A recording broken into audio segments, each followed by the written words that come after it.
Yes, might as well. Welcome back, everybody, to the Don't Go Out There Horror Movie Review Podcast. Just want to thank all our fans and listeners. I really appreciate all the support. Before we jump into tonight's film review, I just want to give a quick shout out to our website, don'tgoouthere.com. If you go on our website, you can find all of our interviews, our episodes, our celebrity shout outs, our store, our blog, anything you need with this podcast, you can find there. And if you look on our website, you can find our social medias, Facebook, Twitter, Instagram. Just search Don't Go Out There on those platforms and you'll find us and you'll see Brian's awesome artwork. And tonight we're finishing up with Horror Comedy Month. And I chose kind of an off the wall pick. When we did my birthday recording of Frailty, I kind of texted a group chat and said, I missed doing a slasher. I'm excited to do another one because we all love slashers. So I chose Bride of Chucky. I really picked this movie just because it has some nostalgia pull for me. And like like in the past, like I've said, I was terrified of Chucky as a little kid, and I know two of my fellow co-hosts, Mike and Dustin, they'll appreciate this because they're big wrestling fans. And back in '98, whenever the commercials for this movie was coming out, I used to watch WCW Monday Night Nitro all the time, and the commercials for this would play throughout Nitro all the time, and it terrified me. I would change the channel as soon as I saw it come on. And that might be why I started watching WWF and I like The Rock now and all that. So, but, great time of wrestling. But I loved, you know, I used to be terrified of Chucky, but now I kind of really like the Child's Play franchise more than my fellow three co-hosts, I believe. I think this movie's got some really good comedy in it, honestly. I think Brad Dourif is a freaking legend. And Brad Dourif, when you listen to this episode, just know that you're invited to come on. I would love to have you on. One of my top 5 most wanted gets, to be honest. I think he is phenomenal as Chucky, the voice of Chucky. I think the addition of Jennifer Tilly into the franchise was an incredible pickup, honestly. It's kind of like the Lakers picking up, LeBron getting AD or something. I think she was a great addition to the franchise. So, yeah, I just really enjoy this movie. I know that it's probably going to be another one of my picks that gets crapped on by one of my 3 co-hosts, if not all of them. But, oh, well, as Dontavius Jackson says, I like this movie a lot. It's fun. So, Brian, you want to go next? General overview? Yeah, sure. I know I've always said I hated this movie, and I did, but admittedly, this rewatch, I won't go as far as say it's a good movie, but I will say that I enjoyed it way more than I ever have in the past. And it's actually it just to me has like just a few things to change that would get it there for me. Now, those are huge ass fucking things, but it's not the entire movie anyway. I love meta, but I think it has to be a good movie in my opinion. And this, I mean, I don't understand Mancini's thought process with this one. I mean, he basically, hell, he created the character of Chucky. Who the hell am I to tell him what he can do with it? But I don't understand like his thought process with writing this movie.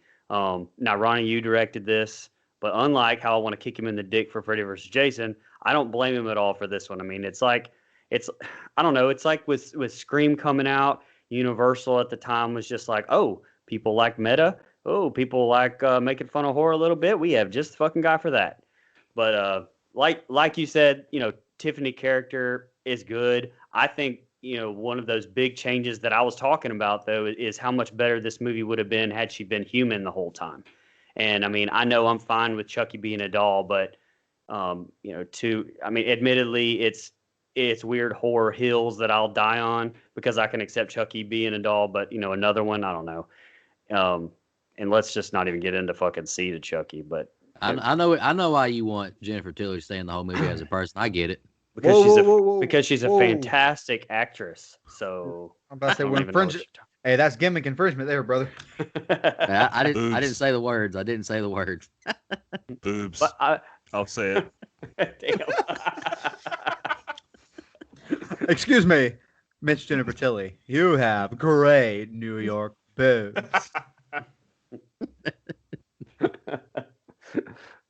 Anyway, this is a very good entry in the Chucky franchise to me if she's human the whole time. But I mean, because honestly, her character is the fact that it's so deep of a character. I think makes it a very good I think she steals the show, honestly, in this movie to me. I think it was a Tiffany movie. And, my opinion, Mancini kind of turned Chucky into a parody of himself. And to me, this isn't a Chucky movie. This is a Tiffany movie. And, but anyway, I mean, it's just, I'm all over the place. I like it some parts. I don't, especially the beginning of this review. I've got a lot to talk about. And then towards the end, I'm like, fuck this. So I don't know. I mean, they even copied the exact Scream 2 poster for this film. Like I think it just went too far into parody territory for me. That's all. And Mike, you can go next, but I just want to say one more thing. I love Chucky's new look in this movie too. I think the Stitch face is awesome. Mike, I listened to our episode of The Shining a while back, and I remember Mike saying it was between The Shining and Bride of Chucky. So he wanted to pick this as well, but I don't know if he likes it as much as I do. So why'd you want to pick this, brother? General overview. No, I don't like it as much as you do, but I don't hate it either. I wanted to pick it partially because I think it's an interesting topic to talk about. I think it kind of really shook up a very big time franchise as far as entries go. I mean, 1 through 3 are kind of the same movie, no matter how you cut it. I mean, obviously there are some differences, but as far as central plot theme and all that stuff, I think they're all pretty damn similar. But this one is completely different. You don't have an annoying-ass kid from the original 3. You go a completely different direction. You add the character of Tiffany, who I do agree with you, Brian. I wish was human throughout. Maybe at the very end, she becomes a doll, and then they kind of do it that way. But I'll save it for later. But I think Jennifer Tilly makes this movie. She's great. Now she's not good in the sequels that follow this movie, but she's really, really, really good here. I think the character has depth and gives Chucky a run for his money as far as kills go. Like, I think there's some pretty unique stuff here. This movie has some cool kills. I think it has probably 3 of my favorite kills in the entire Child's Play franchise. I think I don't know if that's Ronnie Yu or Don Mancini or whoever, but I think it was really well done. I like to look at Chucky as well. The first time I ever saw this movie was honestly just in a Child's Play binge. Back in around, I don't know, 2008, I think I saw it for the first time, just kind of watching them in order. And this one was a breath of fresh air. And I don't think some of the stuff holds up like it probably did in 98. I love the meta. I think the meta is fantastic. As you know, slap that meta all over my face. It's fine with me. I think Brad Dourif is fucking awesome. Excuse me, I got his name wrong. Brad motherfucking Dourif. Not only is he Chucky, but he's goddamn Sheriff Brackett.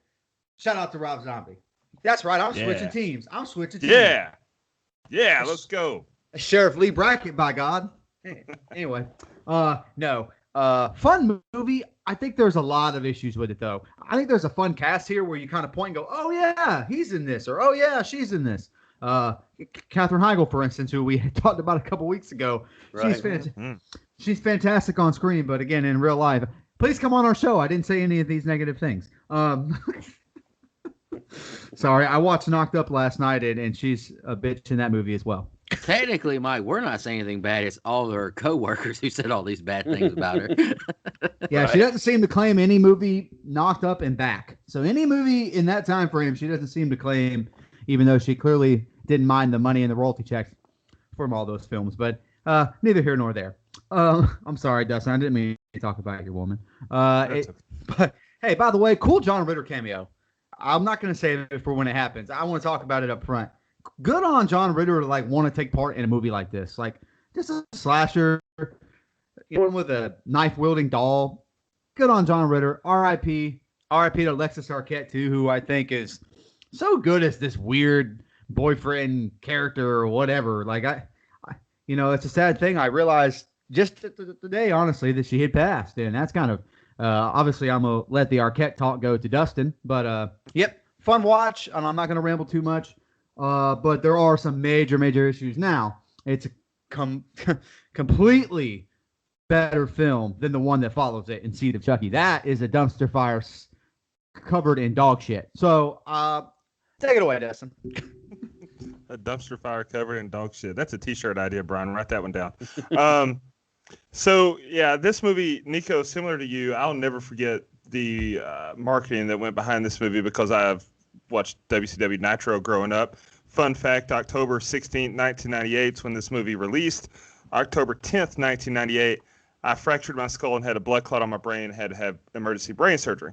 I say that because 2 days later, October 12th, 1998, I'm in the hospital, UT Medical Center, and WCW Monday Night Nitro is on the TV, and Chucky actually made a cameo on that episode of Nitro. Like, it wasn't just just the commercial. It wasn't just the trailer. He was actually Dustin. on Nitro. Yeah. And that was the greatest night in the history of our great sport. Oh, Jesus. Thank you, Tony Schiavone. And I'll never forget that because that was, one of the first times I stood up out of bed after surgery, after watching that episode of Nitro, and I had this huge-ass incision on my head and all these stitches, and I looked in the mirror and I fainted, and I told my dad I looked like Chucky. But fast forward, I don't hate this movie. I do think it's one of the better, or I won't say better, I don't know, that's a strong word. One of the more enjoyable ones of the franchise. It completely disregarded the direction of the first three films. It also completely disregarded geography because, he was killed in Chicago in the original, and then all of a sudden his body's in fucking Hackensack, New Jersey. Okay, whatever, I can deal with it. We do get, an appearance by David Arquette's late sibling, Alexis Arquette, like Mike said. So there's the obvious connection to Deputy Dewey in this episode. Shout out to the Arquette family. We get 2 songs from Rob Zombie, the greatest person in horror history. Undisputed. You hear them, they're speechless. So, it's just, there's problems with the movie, sure. It's a cool thing that we had 3 dolls in this movie and not just one. The first movie, we just had the one Chucky doll. This one, you have 3 dolls. You have Chucky and Tiffany and Katherine Heigl, who is an absolute doll. It's one of those movies that I enjoy and I'll watch anytime. But it definitely, like you guys said, has its flaws, and I'm glad you actually picked this one. I kind of have this reputation for being too hard on Nico's movies, and so this will be a nice change of pace there. I think we're going to get along okay on this one, Nico. Oh man, you're hilarious, Dustin. What was it? Something I said? Yeah, it was everything you just said. Hey, Nico, before we go back to you, I do want to point out, it's not that I don't like the Child's Play franchise, it's that I don't like most of the Child's Play franchise. Yeah, same. I actually like 1 through 4, and I know most people hate 3, but I don't. I think it's pretty good. I don't hate 3 either. And I think Bride is really good, and then C just kind of takes a giant flaming dump all over everything. And so everything. It's just a complete waste of fucking time, and they never should have made that movie, and everyone involved should be ashamed of themselves. But Bride of Chucky is a lot of fun, and I'm excited you picked it. I think it's really interesting to talk about. And like Dustin mentioned with the geography, Don Mancini kind of, there's quite a bit of continuity errors between the original Child's Play and this one, especially with the Heart of Damballa. He was definitely not wearing that amulet in the first one. So, Don Mancini. Yeah, and not just. Oh, go ahead. I'm sorry. No, go ahead. What was you going to say? Well, I was going to say, not just geography within this franchise, but also geography in the sense of how did shit from Haddonfield and Crystal Lake, how did that evidence all get in the same evidence locker? We'll get I got that too. It's fucking crazy. Well, brother, they had to be meta because Scream was meta. They couldn't do anything original. Had to copy somebody else. Sorry, didn't mean to sidetrack us there. Go ahead. No, it's all good. But, man, I don't know how to even put it. It's like the continuity bothers me a little bit, but I still just enjoy the movie for what it is. Yeah. And kind of like how we say on this show, it's our show. We do whatever we want. Don Mancini kind of said, fuck it. I created Chucky. I do whatever I want with it. Right. Pretty much exactly what he said. Because he kind of changes it up again in Curse of Chucky. Because I don't remember that family ever being involved. But anywho. Well, yeah, he made Chucky have no more stitches and shit. Like, where did this come from? What the fuck? Just, that's a cool look. Keep that look. Oh, yeah. Let's jump into the scene by scene. The film starts outside Lockport Police Department. It's raining hard, and we see an officer go into an evidence room, and we see, like they just said, the homages to the other franchises. We see the Michael and Jason mask, a chainsaw, and a Freddy glove. Officer grabs a bag from an unsolved locker and takes off in his car. He calls to let her know he's on his way and almost runs into oncoming traffic distracted. He stops to wait for his customer and looks on at the bag. He's scared by the radio as he reaches towards it, and he opens the bag. As he looks in, he's grabbed from behind and has his throat slit. We meet Tiffany, who steals his lighter in the evidence bag. It's a destroyed Chucky doll. Rob Zombie ensues as opening credits roll, and Tiffany leaves this warehouse-looking place. We see a bunch of dolls and newspaper articles on Charles Lee Ray's death in Tiffany's trailer. She goes in the trunk and finds parts of other dolls and sews them together to rebuild Chucky. David shows up to Chief Kincaid's house to pick up Jade. He asks David about his college plans, and he's going to be a figure skater. Jade comes downstairs, and he gives Jade an orchid. The two leave, and Warren calls and tells someone that they just left. Jesse appears from the back seat, and he's Jade's real boyfriend. They kiss in the back seat. A cop pulls him over, and it's Needle Nose, they call him. Tiffany lays a Chucky doll down on like this pentagram, and she chants the ritual to bring him back to life. Awake, she chants over and over, but nothing. She lights a smoke and a knock at the door. It's Damien. He begs to be let in from the rain. She is not feeling him at all. He hands her a picture of a dead person, apparently someone he killed. Then she notices it's just Damien. He was faking it. She notices the Chucky doll's missing. She has Damien crawl to go look under the sofa, but finds nothing. And fun fact, the tarantula is CGI, and a tarantula falls on his face.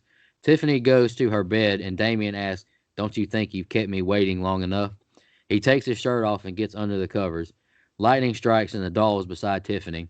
She tells him it's the actual doll from the murders. Damien says he's not scary and punches it, dry humps it, and throws it. She says she thought he'd be an interesting toy. She handcuffs him to her bed and sits Chucky on his chest. She begins to dance for them. She tells Damien she lived with Chucky before he passed his soul off, and he was jealous. He was an incredible lover, she says, and Damien says he ain't big enough to take care of you. Then Chucky's head spins around and says it ain't the size that counts, it's what you do with it, and he rips his lip ring out and laughs the iconic Chucky laugh. He kills him by smothering him with a pillow and asks Tiffany how she's been, and they, just chat and catch up. It took her 10 years to find him. He says Tiffany looks great and jokes he thought she'd let herself go. Damien dies finally, and Tiffany grabs him and kisses him. All right, Brian, that's the first scene I got. You want to go first? Yeah, this is actually probably my favorite group of scenes. I really do honestly like the first part of this movie. One thing I meant to say earlier about Bat Mancini, but I forgot. But this is apparently Brad Dourif's personal favorite Child's Play movie as well. So anybody who doesn't like it, and which I don't know, what the fuck do you know? Because Mancini or Brad Dourif's, it's even his favorite one. So right off the bat, we get, like Dustin mentioned, the nod to all the other horror villains, which I was gonna say it doesn't bother me, but it does, because I think it's meta for the sake of being meta. Makes no sense geographically, like Dustin said, and it's dumb, unrealistic to insinuate that all those things would end up in the same evidence locker in the police department in Chicago, of all places. And what the fuck kind of Jason mask is that? I'm not even going to get started on that, but that was terrible looking. Well, it's not a CGI mask, at least. I guess not. Yeah. Hey, it was probably Roy's mask. Don't worry about it. Roy's mask looked better than that, dude.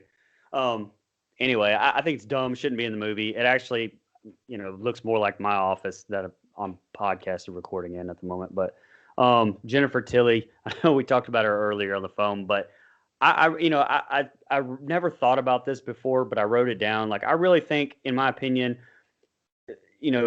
she's definitely in the 90s and the early 2000s, like the new horror sex pot. She was like the new Elvira. That's who I compared her to.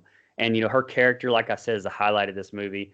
I love the character. I love what Tilly brings to it, which Gina Gershon was apparently the other one considered for the role if Tilly said no. And I think it wouldn't near be what it turned out to be character-wise with Gina, no offense. But I think Jennifer, again, just the depth, how she's so, like, attracted to murder, a lot crazy.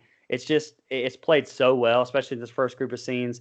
I love this intro to her character. The first kill of the movie sets the tone. Love this good slow throat slash. I think it's a great intro. So look, I can pick the movie apart, still appreciate Jennifer Tilly and Tiffany. I'm not a fucking monster here.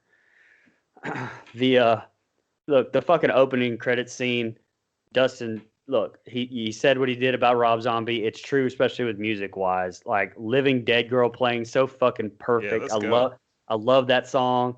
I love Rob Zombie's music. Again, I'm not a fucking monster here. Just the visuals as Tiffany, sewing him up like Frankenstein style.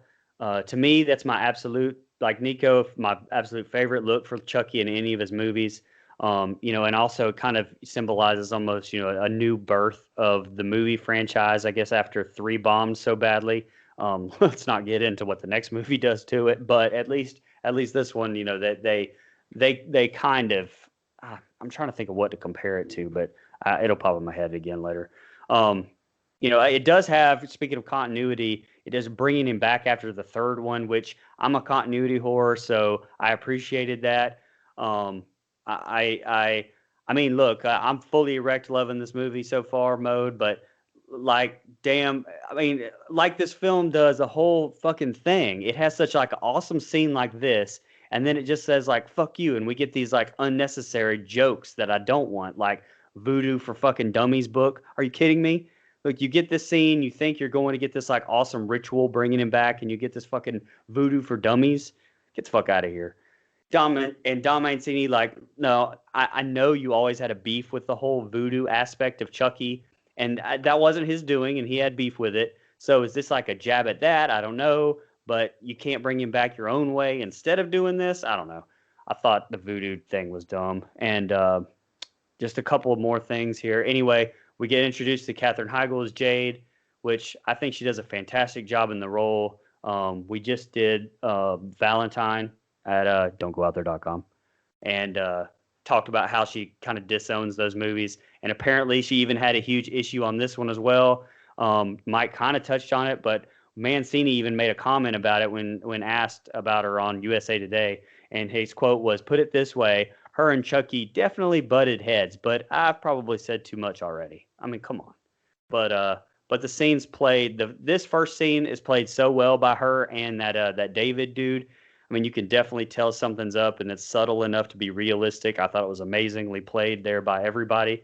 R.I.P. John Ritter. And lastly, like I said, this is probably my favorite group of scenes in the movie. I honestly thought this was really good. And I love the fact that we get some more insights into like how vicious Tiffany is. I was a lot disappointed with Damien's kill. Probably, spoiler alert, my least favorite kill. But that part is more about their backstory with how they're connected. And but damn, I wish they hadn't tried to lean so hard into the parody aspects. I mean, Voodoo for Dummies, and it gets worse. So go ahead. Yeah, so I like the set of scenes too. I think it's a good way to kind of bring Chucky back around. It had been a while. Obviously, Brian, you mentioned it. 3 was kind of a bomb, even though I like it. I think it's pretty good.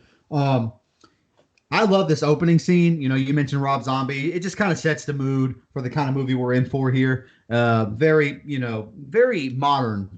You watch some of the earlier Child's Play movies, and they feel very dated. And in this movie, in the 90s anyway, it felt very modern. And it needed something like, hell, this movie has 2 Rob Zombie songs. Let's not forget. So I enjoy this. I kind of like you, Brian, wish they hadn't played this for laughs so much. I know that was kind of horror at the time, but since we are doing horror comedy month, it's kind of hard to complain, I guess, because it fit into this.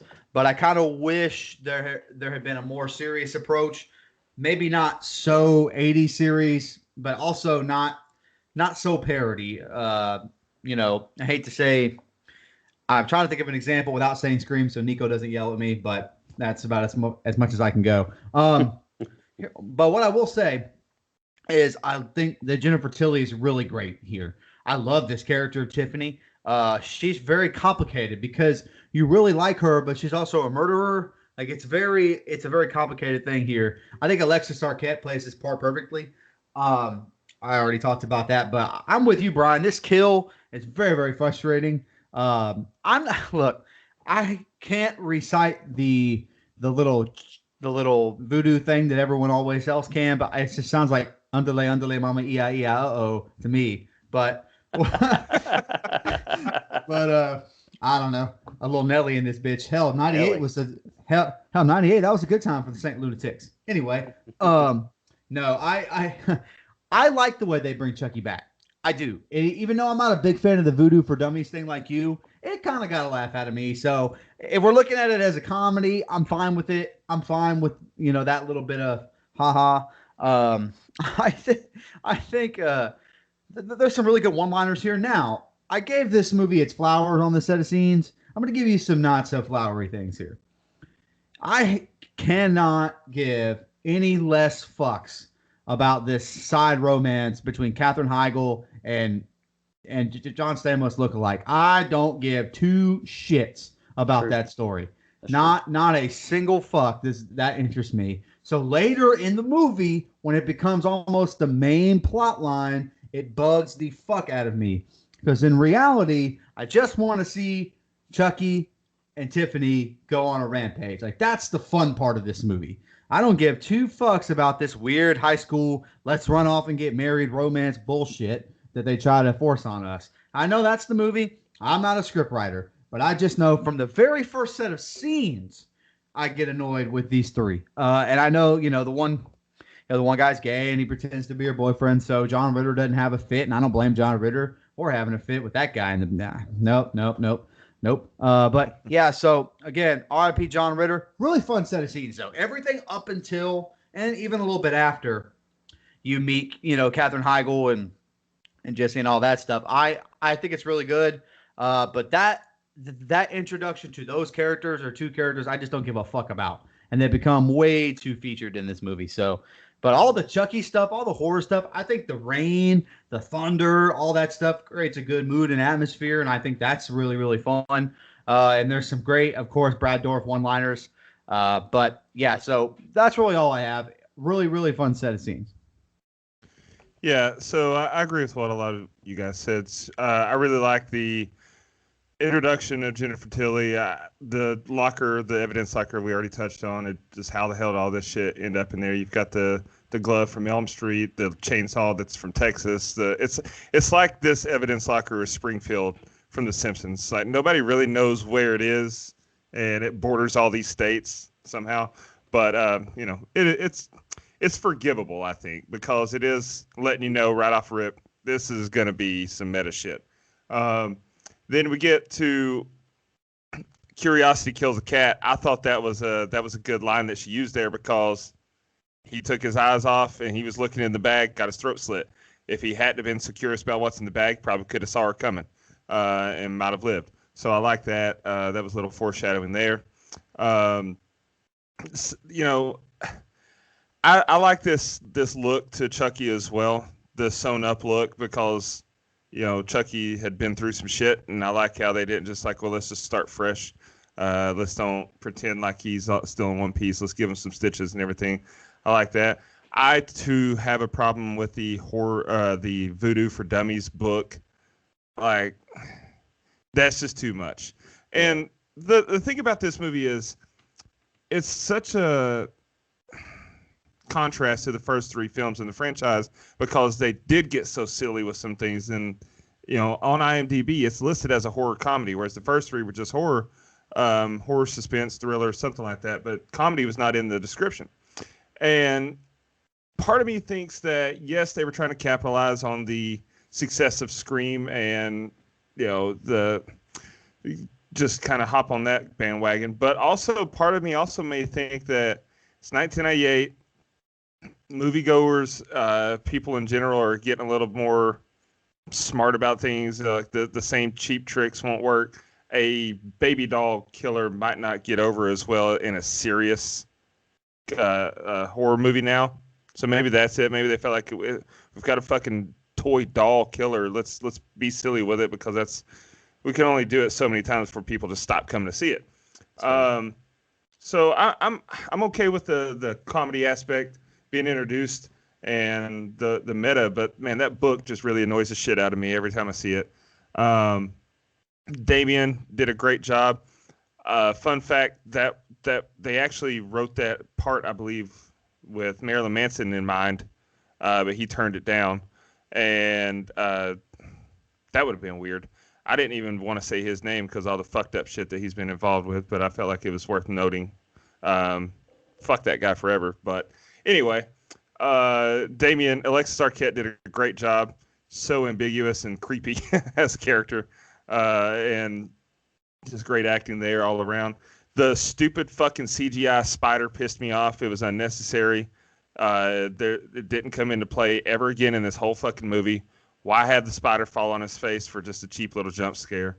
I like I said, we get another doll, Katherine Heigl. She's beautiful. I love her. John Ritter, huge fan. Love. Come and knock on our door. Loved 8 Simple Rules around this time. I love that show. I love that show too. I loved it. I did too. Not that many people watched it, I don't think, but all hell, I know. only one season though. No, they had more. Did after he died. Yeah. Well, I mean, James Garner. with him. Yeah. I mean, they brought Garner. It just wasn't the same though.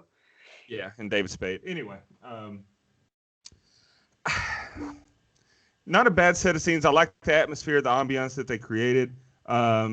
The menage a trois line was funny because she's like, "I thought you spoke French," when he's trying to impress her with his little tiny death translation of the word orgasm. I enjoy everything about this set of scenes. It's just that CGI spider and that Voodoo for Dummy book can go to fucking hell. Yeah. Overall, not a bad set of scenes. All right. Needle Nose Cop breathalyzes the 3 kids in the rain, and Chief Kincaid shows up. Kincaid has Jade get in his car, and Jesse says, "You can't stop us from seeing each other." He tells Jesse to try him. He's the police chief. Tiffany made Chucky his favorite Swedish meatballs. She shows him the playpen and shows him her ring she found. Chucky tells her it's from a woman he killed and it was never to ask her to marry him, and he laughs. "You haven't changed," she says, and he says he needs to get out of this body. She says he's cute like a little baby and tickles him. She puts him in the nursery crib and locks him in it. She blows smoke in his face and he demands to be let out now. She plays some music and lays in bed beside the dead Damien and cries herself to sleep. Next day, we see Macho Jesse washing a van, and Tiffany drags the trunk out her trailer. Tiff asks him for his help.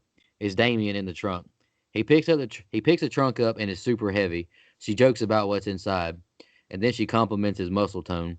Chucky yells, "Where the fuck are you?" from inside, and she says she's just babysitting. She now asks him what he's doing later on. She wants to go out with him and get a drink. He refuses, and he says he's seen someone already. She says all the good guys are taken. She tells her to treat her right, and he walks off. Chucky writes, "Kill Tiffany" slow with blocks and spells out bitch for the word woman on this little game. Tiffany gets home and gives him a surprise, and it would be good for him to settle down. She unwraps a bride doll for him and puts it in the crib. She laughs and throws rice at him. Chucky rips the ring off her neck, and we see Tiff watching the news in her bathtub about the 2 deaths, and she commentates on them. We see Chucky now using the ring to carve out one of those little, wooden bars to escape. She watches Bride of Frankenstein now, and we see Chucky has gotten out. Tiff cries as she watches the Bride of Frankenstein. Chucky grabs a knife and he marches towards the bathroom. He runs through and Tiffany kicks him into the wall. He gets up and pushes the TV into her bathtub, electrocuting her to death. He laughs as she fries in the tub. He now does a chant and transfers her soul into the bride doll. Tiffany's body lunges out the tub, and we now see the bride doll stand, and Tiffany is the doll now, and she is pissed off. You got your wish now, your mind now, doll. They make several doll jokes to each other, and Tiffany reads Voodoo for Dummies. The Heart of Dumbala. They needed to transfer into bodies. He says he was wearing it the night he died, which he actually wasn't in the first Child's Play. And then she cries when they realize how far away it is. All right, Brian, that's the next 2 scenes I got. Yeah, after this set of scenes, I think the movie kind of goes downhill for me, but I love this set of scenes too. Fuck it, you want to talk about some great lines? Ritter had some fucking great lines at the beginning of this set of scenes here. When when he tells Katherine Heigl, "When you're 18, you can go to hell as far as I care." Loved it. And my favorite burn just oh man was when her boyfriend said, "You fuck," and his answer was, "But you won't." Oh, that was fucking that was so good. And then we get a pretty really good exchange with Tiffany and Chucky, and then a fucking tickle fight. What the fuck, Mancini? Um, Chucky's just I don't know. It's just a fucking tickle fight. Anyway, all right. So I will give props to Arquette here because this scene with him laying dead on the bed with Tiffany beside him, great shot by the way. But I paid attention. Unless there was some like weird camera trickery, that dude did not breathe. He held his breath for a long ass time because that camera lingers. And I mean, shit. I just want to say that was super impressive, and I noticed. When Chucky's impressive things just run in the Arquette family. Go ahead. I should have just paused. I knew you were going to say something about the Arquettes. When Chucky's messing with a kid toy writing bitch, I mean, to me, it's one thing when he's trying to mess with a kid, but like, I don't know, this just kind of felt out of place to me. It feels weird and I didn't like it. I felt like it was just trying too hard. I do really like this meta moment as like, obviously this is the whole movie is just an homage to Bride of Frankenstein and Tiffany's watching it on TV, which, I mean, I know Nico may not be, the only one, but I know he will probably hate this, but being a Universal Studios kid growing up, and even now we try to go a lot, but I kind of have a soft spot for those old black and white Universal monsters. So I'm excited if we ever do get to review one of those, although I don't think our host will be too super pumped about that. Pick one, Brian. I'm ready. But anyway, lastly, the great visuals with Chucky's head when it's pinned up against that plastic curtain. He just looks evil as fuck. And then you have all those like bubbles raining down with like the electricity as Tiffany dies. But then, man, like I said, it goes down really downhill. You get more fucking voodoo, which, by the way, there sure is a lot of voodoo for the guy writing it who hates the fucking voodoo. But okay. But, that doesn't bother me. But as I said, I'm not a fan of the second doll. But then, like, you get all those great visuals earlier, and I think that they're ruined by just more jokes. Like, and they're not dark jokes. It's like body of fucking G.I. Joe jokes, Raggedy Ann jokes, and more of the voodoo for dummies. So, like I said, I think that there's a really good movie in here, but it's just like, hey, this is like a really badass part of this movie, and then bam, it hits you with something that's just like, what? Where did that come from? And that's kind of how I am with the whole entire movie. Yeah, to piggyback off of what you said, Brian, this movie is a lot of up and down. And I know we're not a visual medium, so the people listening can't see me, but I'm doing the roller coaster hand thing. There is just a lot of really good, and then they kind of slap you in the face with jokes that just don't belong. And it's not that they're not funny, but to me, Brad Dourif / Chucky's humor in the previous three films worked best as serious one-liners, almost like Freddy. It's very they're almost the same in the sense that Freddy's humor worked when he's still being dark, but he has those one-liners, those zingers that that kind of wow, that's iconic, like welcome to primetime, bitch, stuff like that. Stuff like, and Chucky, don't fuck with the Chuck, like stuff like that. That's iconic stuff. Some of this really just pisses me off. I didn't write down a ton here because this is kind of a lot of up and down for me. But what I have the most notes on is this Tiffany turning into a doll stuff. So I like the character development with Tiffany kind of wanting to keep Chucky a doll, like playing with him like he's a baby and stuff like that. Like, I think that's kind of fun. And like, I like that character direction, but I don't like the fact that we get this doll transformation. It doesn't work for me. I like the Bride of Frankenstein thing as well. I think that was really cool. Obviously, this whole movie is a nod to it, so might as well have it there. It's like having Halloween on during Scream, kind of the same thing. I think that when we get to both of them being dolls, this is going to sound so stupid because this whole franchise is carried by a knife-wielding doll. But two dolls, for me, sometimes it's hard for me to suspend my disbelief. It's why in one of the later sequels, when you get like 30 Chuckies and everyone loves that scene, and I don't think that's any good at all. I just don't. It's hard for me to take it very seriously. And I know we're not supposed to, and this is horror comedy, but since this is part of the Child's Play franchise, it's really hard for me not to view them the same way I view all the other ones. And so when you get to this point in the movie, I think it's really like I think that. By the way, the Tiffany doll looks great. Like, they did a great job with attention to detail, making her look like Jennifer Tilly as much as humanly possible. And I like the way they make these movies. It's very complicated and stuff. But this is not for me. Like, I wish that Jennifer Tilly had stayed a human the entire movie, because I think or at least until towards the end, like, drag it out a little bit, because when you get this thing where, you mentioned the tickle fight, but since when would Chucky like beg for a wife? Like, when does he's kind of kissing ass and all, like, that's just not Charles Lee Ray. That's just not Chucky. And for me, it kind of it doesn't ruin the movie, but it's not the character that I want to see out of Chucky. That being said, there's some good dark stuff here. You mentioned some of the shots. Again, I think the cinematography and the direction throughout the entire film is really good. I think, as much as we kind of gave Ronnie Yu shit for Jason being scared of water and all this other stuff, I think he's pretty good in this movie, as far as the director goes. But some of these jokes don't land. It's just not. This is kind of where, now, unlike you, Brian, where you said this is maybe your other favorite set of scenes, this is not for me, because we get a little too jokey here. But again, not bad. There's some good, but just a little all over the place. And that's unfortunate, because like you said, I think there's a really, really good Child's Play sequel here. Yeah, this set of scenes is my biggest problem in the movie actually comes in the next set of scenes, so I'll save it. Yeah, you mentioned it, Brian. I love the one-liners, the zingers that John Ritter has. You fuck, you won't. Not Jade, not anymore. Like, just his delivery, too. It's not just what he said, it's how he said it. Just such a smug way. Tiffany, as a character, she just seems so impressionable.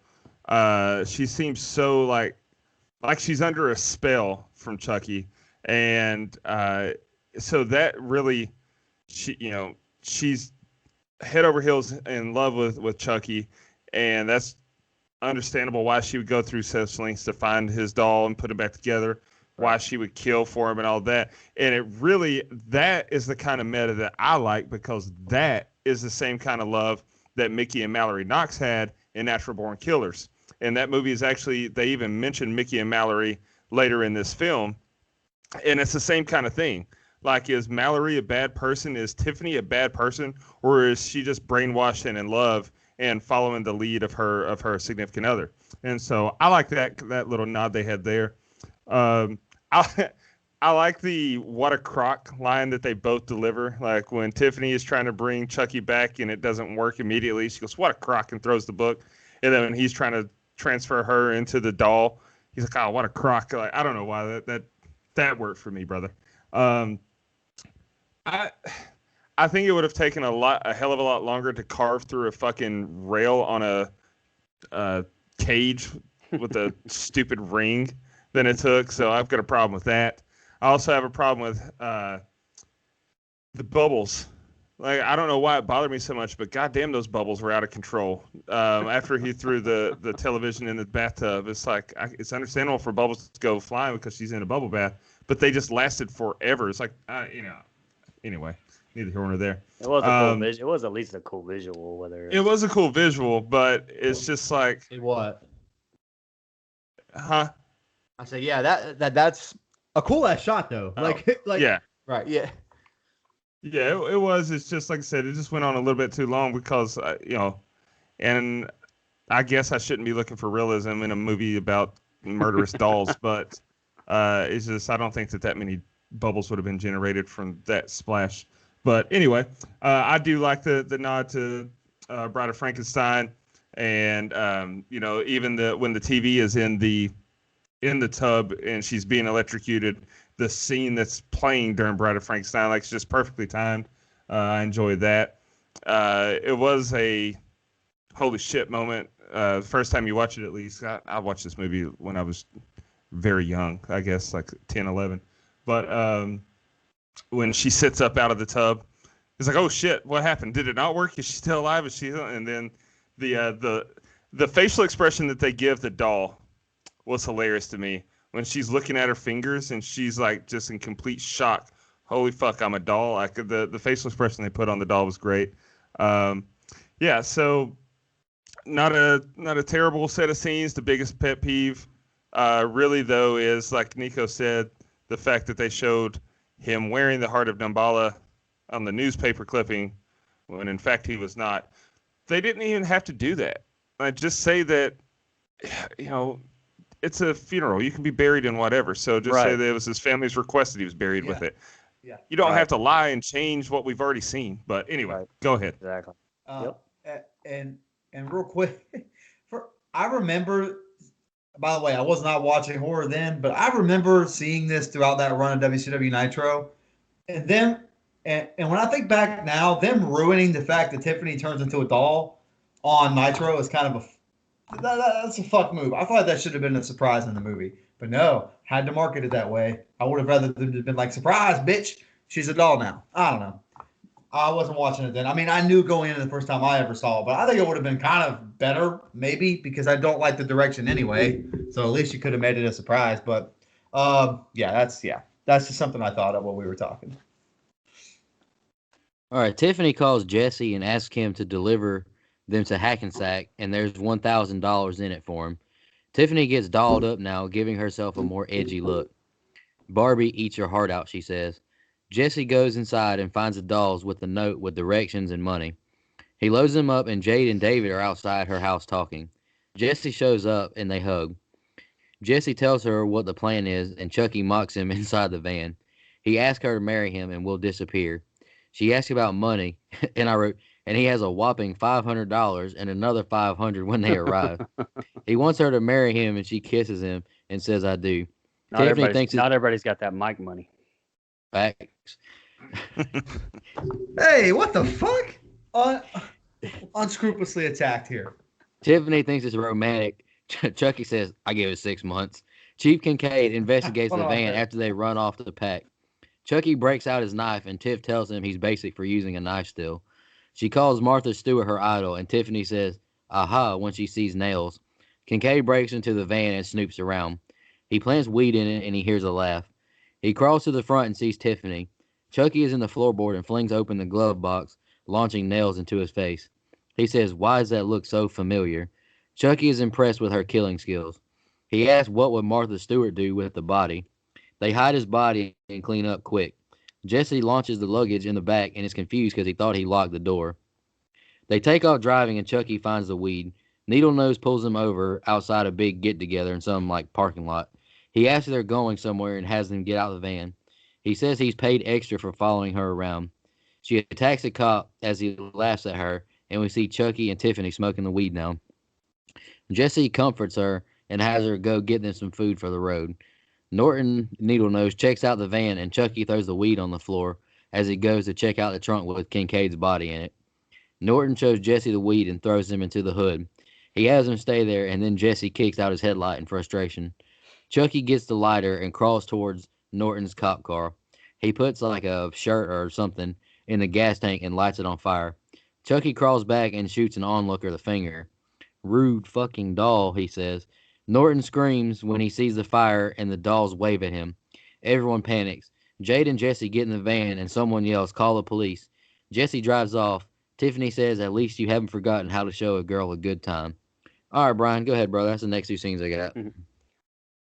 Yeah, obviously a very meta line with Jesse saying, why don't you just mail the dolls? Which, I mean, of course that makes sense, but we're going to go the hard route here so, we can have a movie. But like later at the end of the Curse of Chucky, I believe, which is my favorite in the franchise, spoiler alert, if we ever rank those things. But we get that credit scene showing that, they eventually do start mailing dummies around, which should have been where it ended, honestly, before that lunacy of Cult of Chucky. But we'll get to that one eventually. Chucky drinking out of the fishbowl. This stood out to me, and admittedly, I am not an expert on this franchise, so maybe Nico or someone else can help me out here. But if Chucky has drank or eaten anything over the last three movies, I missed it, or at least it didn't stand out to me. Do you guys remember him eating or drinking, or is this the first time that he's done that on film up to this point? I don't remember it either. I thought the same thing, especially when later in the film when she cooks dinner and everything. Like, Yeah, I don't remember it either. It's literally what happened later in the movie when she cooks for him. I thought, wait a minute, since when the fuck does Chucky eat? So no, I don't remember it in any of the other movies. Yeah, I don't know. That stood out to me anyway. I was like, what the fuck? But the Tiffany montage with the Barbie eat your heart out, I don't know. I was shaking my head during that. A little fun fact though, that to help me out with that scene and hell, this part of this movie, but in doll form, Tiffany initially has black hair, but dyes it blonde to look like her human form. But in real life, actress Jennifer Tilly has black hair and dyed her hair to play a blonde. So I don't know. That was pretty interesting. The last thing I want to talk about is the John Ritter fake out death. The CG I think is pretty rough on it, but I mean it was fine. It's held up. Fine. It wasn't that bad. But then come on, like you can't just have like the quote unquote pinhead joke without making a comment about it.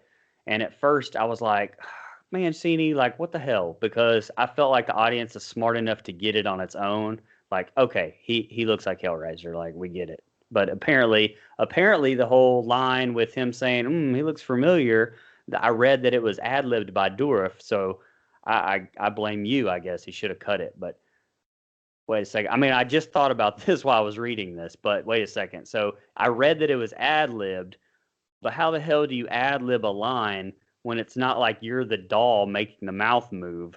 So maybe he didn't really ad-lib it. Maybe he just suggested it, or what I read was full of shit now. I don't know, because you got to set that up, right? I mean, I don't know where I read that, but that kind of doesn't make sense anyway right now. Anyway, regardless, that line was unnecessary.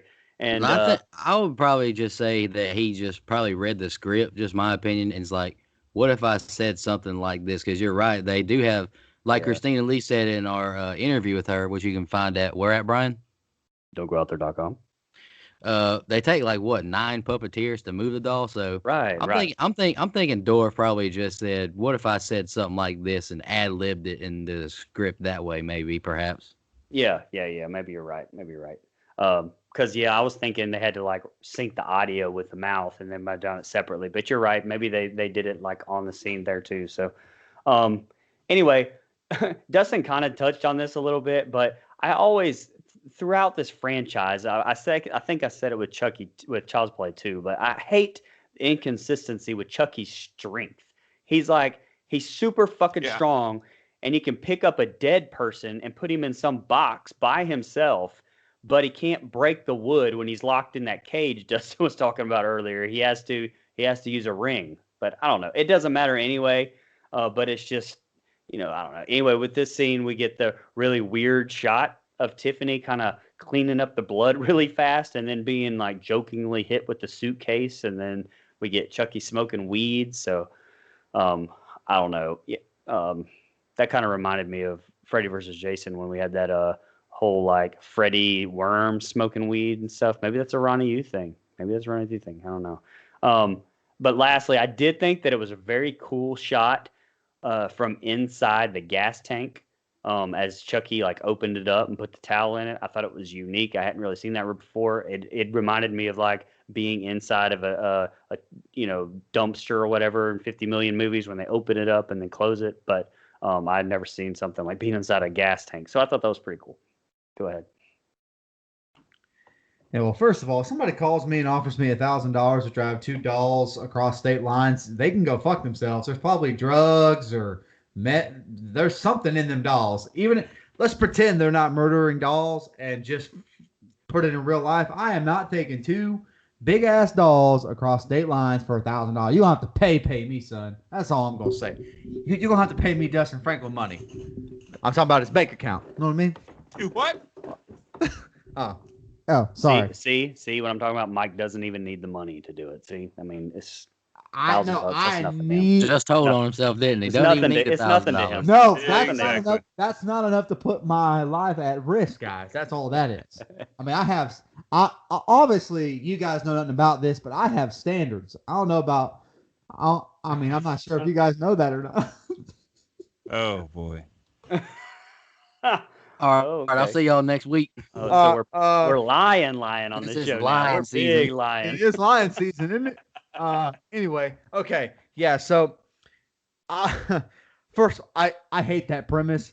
Look, I understand that it gets us where we need to go, but I hate Jade and Jesse, the characters. I don't care about them, and so there's a little too much involvement here. This is where the movie really starts to turn into. I like the Chucky and Tiffany stuff, but I don't like the other stuff. Like, I like that they're the ones kind of causing these murders, and Jade and Jesse are unaware. But it's more for me like this side plot of they're in love, and people think they're murderers and stuff like that. Like, I just don't care, and so this kind of starts to get into territory where I'm kind of looking at my watch, wondering how much longer is this movie. And it's not that I don't enjoy the film, because I do. There's enough good here to still keep me interested. I want to kind of figure out how it's all going to wrap up, but not because of these two characters. And so this set of scenes involves way too many. Now, you mentioned John Ritter's death. That's a cool ass death. I know the CG is not great, but I do like the Pinhead kill. Like, I think it's a cool little nod, obviously, to a shittier franchise than the one we're currently talking about. But You wait, motherfucker. sorry. Did I say something? I also like that it's a fake out death. Spoiler alert, if you've never seen the movie. I like that we get like John Ritter waking up going, later. I'm ahead of myself, I know, but I like all that. Not a whole lot more to say, because a lot of this is Jade and Jesse. And so I don't really care too much, but not to repeat myself, but I will anyway. I like the Chucky and Tiffany parts of this set of scenes, but they're so intertwined with characters I don't give two shits about. It's kind of hard to focus. I had that problem. I'm going back here. I had that problem when Jason Takes Manhattan, where I don't think that Jason was the problem in that movie. I thought the shitty characters were. Kind of starting to feel that when it comes to this movie. Not John Ritter, though. RP to my guy. Come and knock on our door. Yeah. So here it is. My biggest issue with this entire movie is the fact that Chucky forgets that he's a fucking murderous doll, and they have to rely on tricking Jesse to drive him across the country. Oh, what the fuck? Like, you're a murderous doll. Just barge in his trailer when he's asleep, put a knife to his throat, and say, "Drive me across the state lines, bitch." Boom. Saved you a lot of headache. Anyway, they didn't have to do that to Kyle in Child's Play 2. Like, she just, you're gonna fucking drive me. Anyway, I love the nod to Pinhead there. The original line was supposed to be when he died, there was gonna say something like, "Well, Three's Company," right before he kills him, which would have been a nod to John Ritter's past, but you thought that it was too corny. Huh? That's too corny? That's where you draw the line? I have that written for That's a my great next line. set of That's a scenes great line. I'd have left it in there. when he actually does die. Like, I have that written for the next set of scenes. So, like, He that should have exact- left that in there. That's fucking awesome.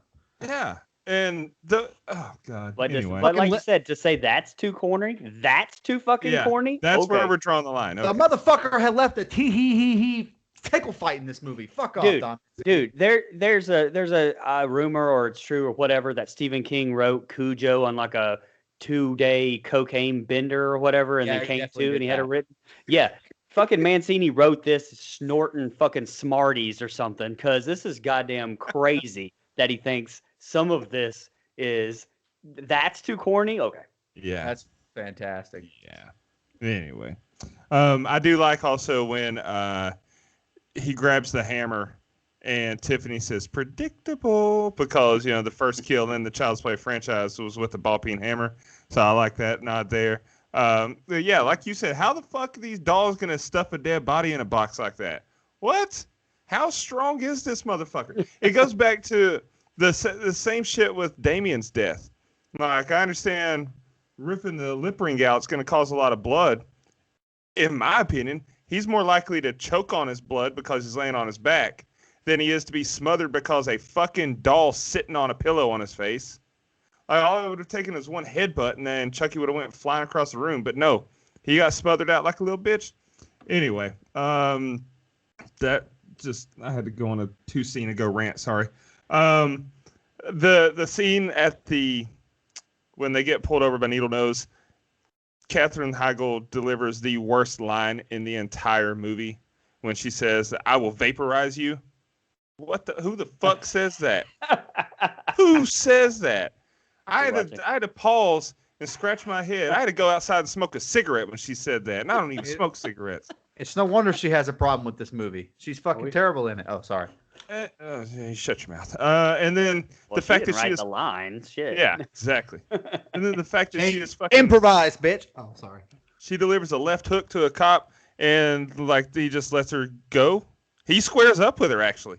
What the fuck kind of?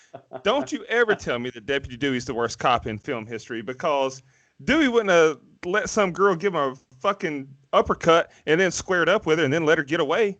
Anyway, and then I crack up when Chucky's crawling and he flips the dude off the car. I don't know why, but just that visual of him crawling and then stopping to flip the bird cracks me up.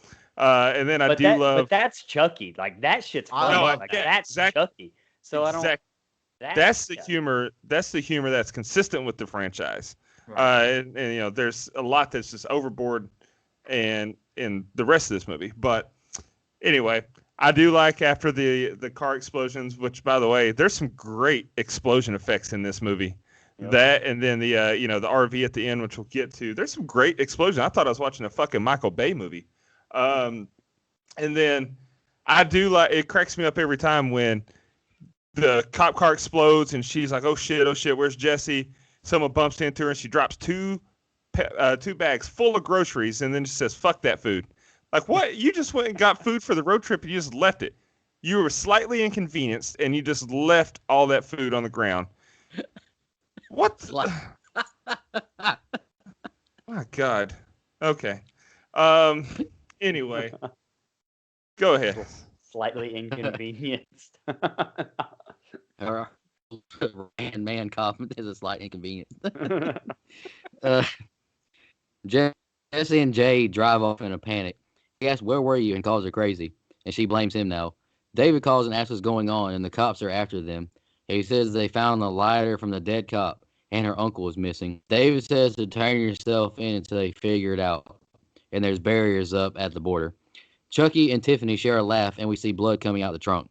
They get to Niagara Falls, and Jesse stops and asks, do you trust me? They get out and go inside like one of those quick 24/7 wedding chapels. Tiffany wants to take over their bodies. The priest begins the wedding, and Chucky finds some good music on the radio. Tiff tells Chucky about her dream wedding, and then Chucky apologizes for everything. The two laugh, and Kincaid springs up out of the trunk.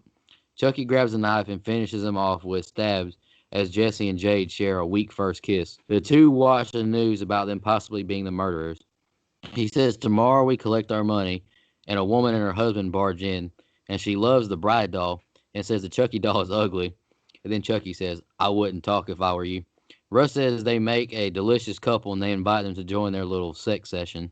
Diane steals their money and she joins Russ in bed, but Jade kicks them out.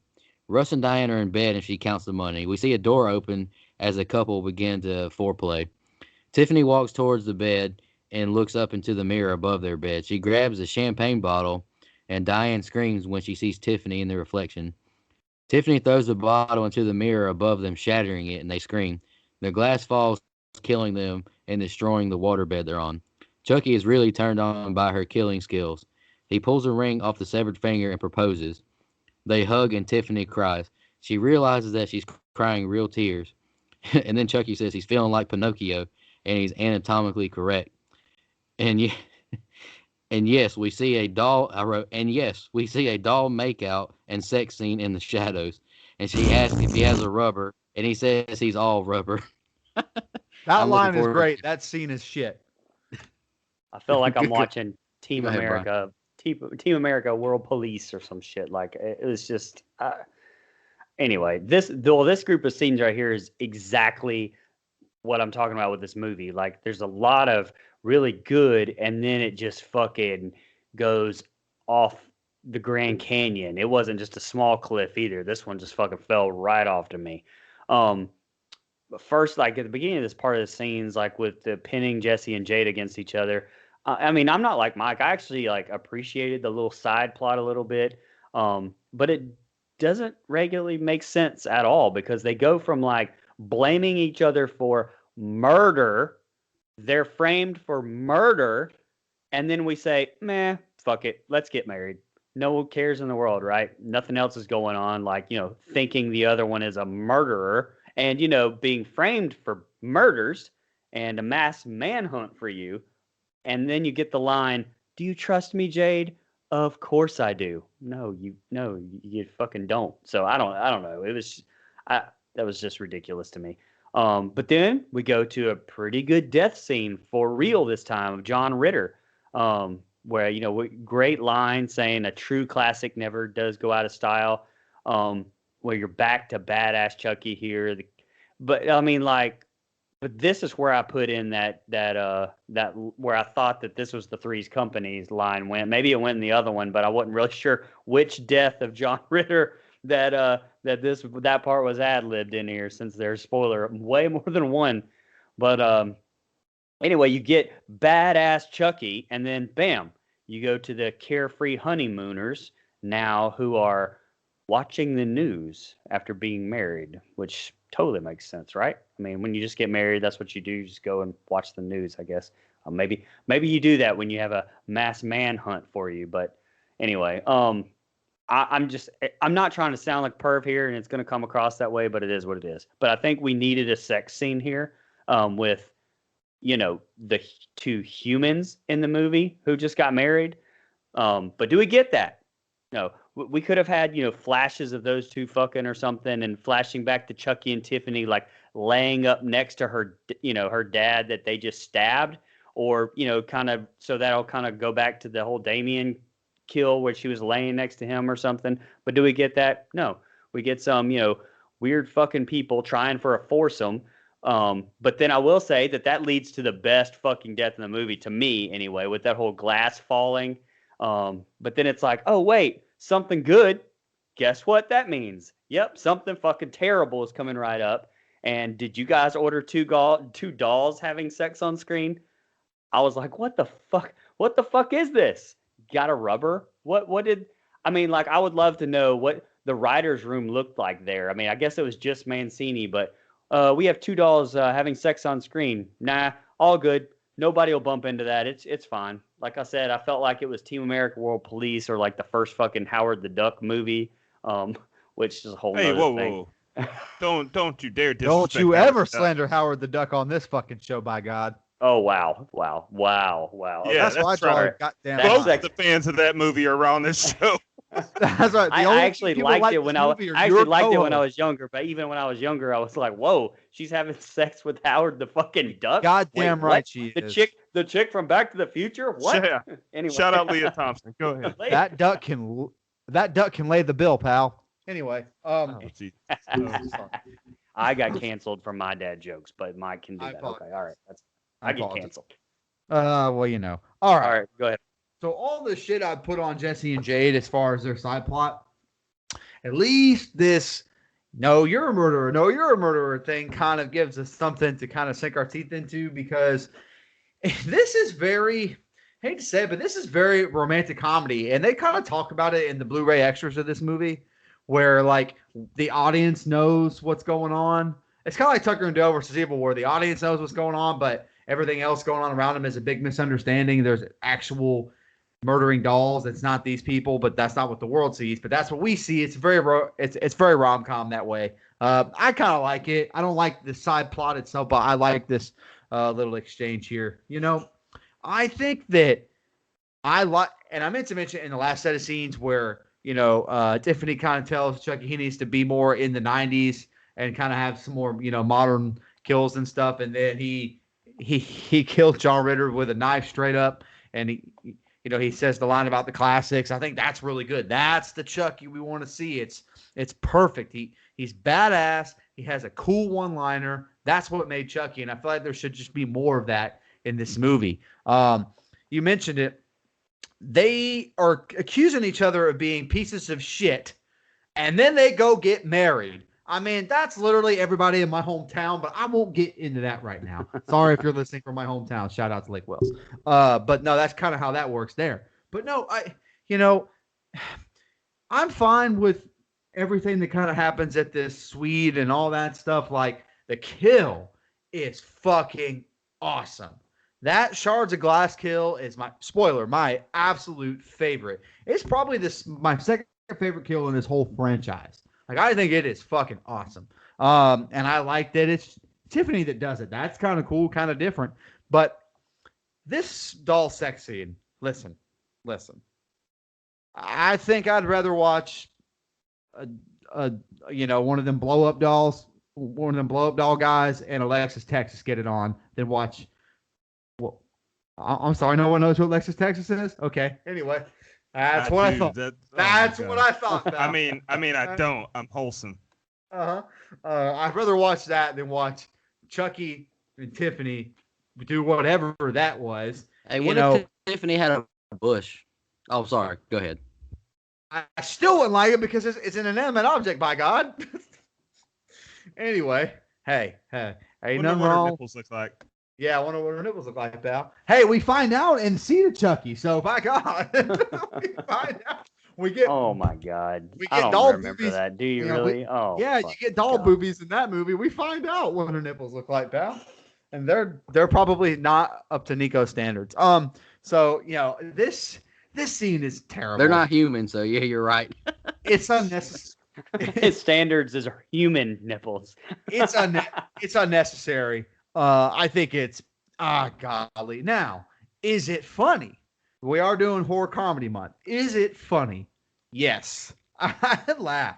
Now, do I want it in my fucking Child's Play movie? No. Technically, this isn't a Child's Play, so guess that's another thing about this movie. They just said, fuck the Child's Play stuff. Chucky's the man. I understand that too. But this set of scenes, kind of like the rest of this movie, is a lot of hit and miss. There's a cool kill, a very cool kill, or at least I think. I loved John Ritter waking up because I thought he was as good as dead.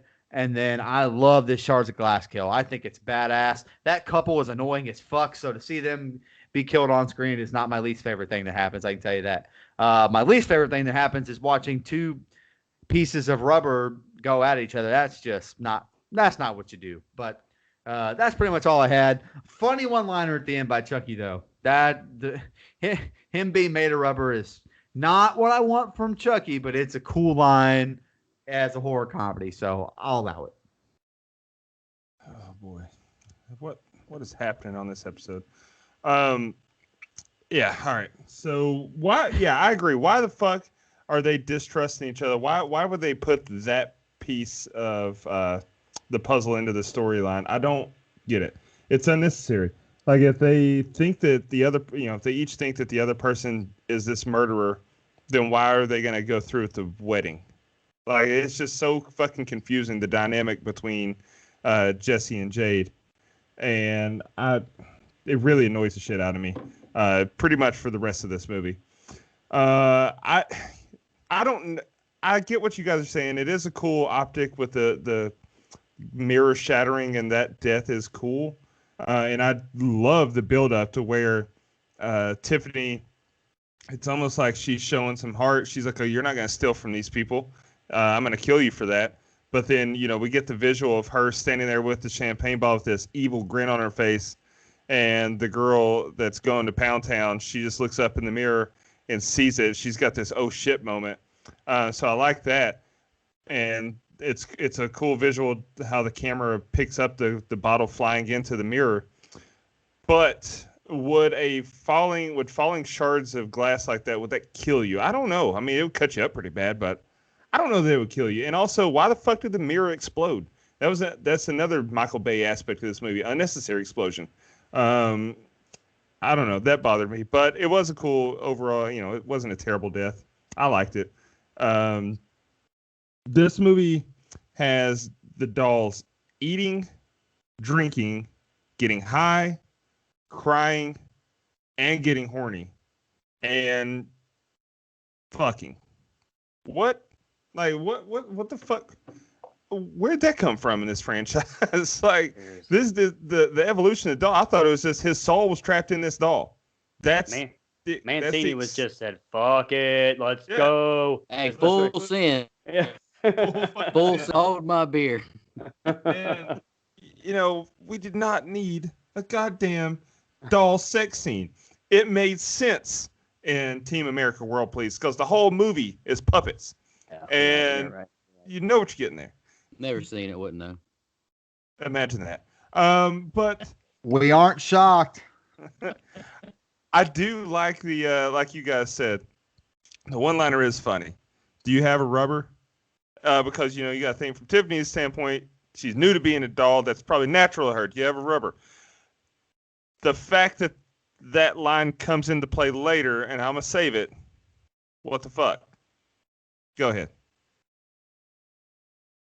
My whole problem with it is the fact that they used to be lovers. Like, why do you care if he has a rubber or not? But that's my issue with it. She only has sex with people she loves anyways. Who gives a shit? Well, no, I don't think it was for STD protection. I think it was for birthing, like actual birth control. Oh, I didn't know she even knew that she was going to get pregnant. Spoiler alert. That's what I'm saying.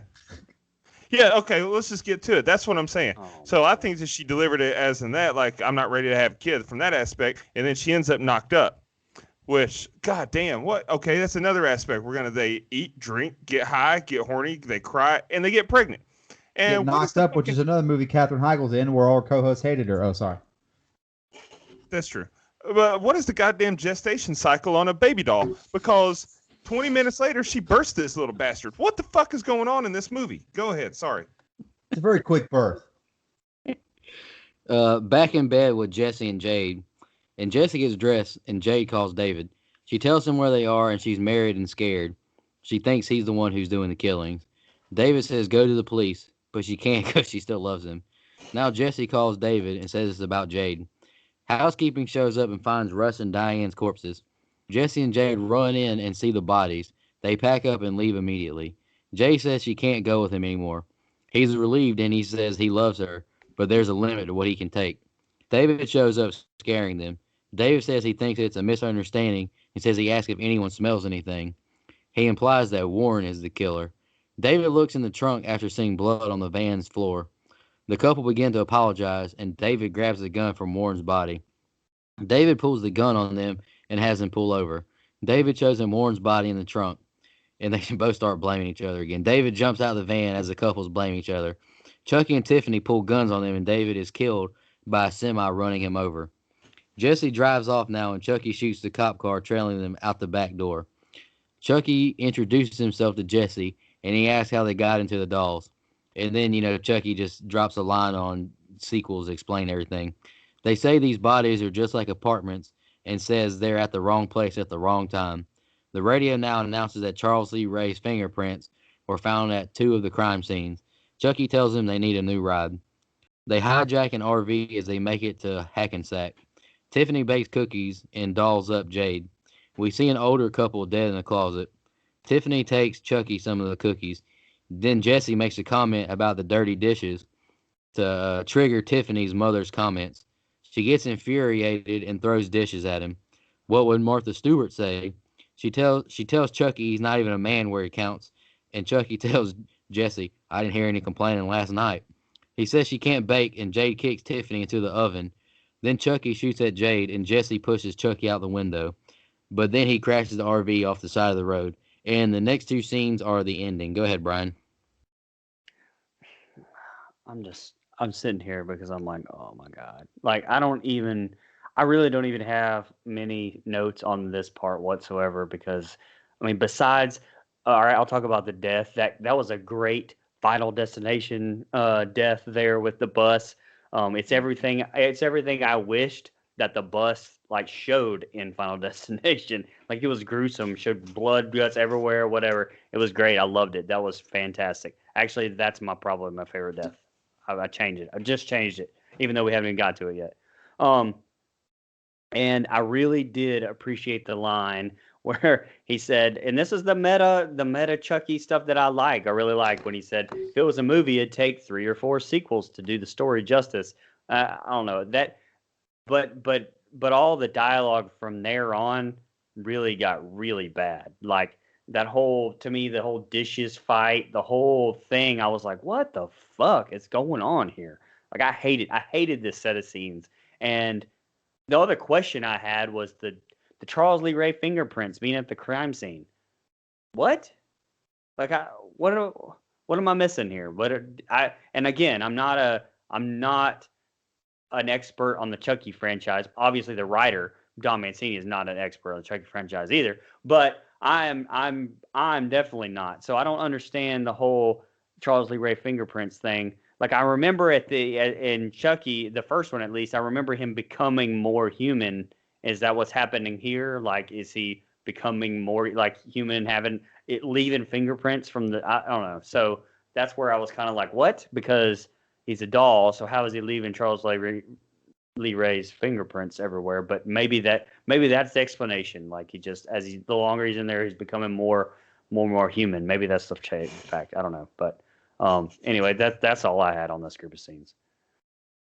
So this set of scenes is silly to me, and I know we just got done with doll sex, but like this is very. I know I mentioned it being a romantic comedy, but Chucky and Tiffany bickering back and forth and throwing shit at each other and all that stuff just bugs the fuck out of me. It just does not fit with what the franchise had been up to that point. And again, I appreciate a new take on something, but I just don't. Two dolls doing that just completely takes me out of it. It's just not for me. But and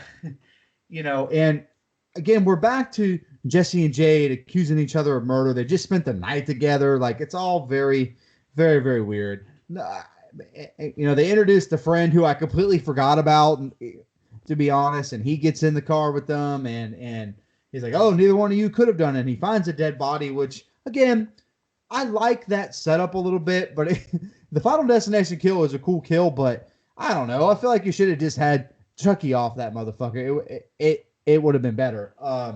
Again, two dolls carrying guns. Just the whole thing is it's just a little much for me, and that's just me not being a big Child's Play guy, I guess. But again, hard to have a ton on this set of scenes because there's just, again, everything I said previously. Love the Chucky stuff for the most part. But this is the one set of scenes to me that really just kind of, again, I have to remember we're viewing this through the comedy lens. Some of this stuff is funny, but then I snap back in and remember that it's supposed to be a fucking Chucky movie. And this just isn't cutting the mustard for me, pal. I don't want them arguing about doll penis size and throwing fucking cookies at each other and referencing Martha Stewart of all people, which, by the way, shout out to Martha Stewart. You can come on this show anytime and smoke weed with talk with us. Sorry. So again, this probably one of my least favorite set of scenes in this whole movie happens right here. So I don't have much more to say. Yeah, this set of scenes is it really highlights most of the things I hate with this movie. The relationships dynamic between Jade and Jesse is just so fucking annoying. I can't go on with you. You're crazy. You're a killer. Blah, blah, blah. David gets in. No, neither one of you are the killer. Everything's good. Okay, I trust you and I love you again. And then David discovers the body. Oh, I was right all along. You are a killer. You are crazy. Fuck that. Like, God. Anyway, that whole scene can go to hell. However, I agree with Brian completely. The scene where he gets hit by the fucking transfer truck is hilarious.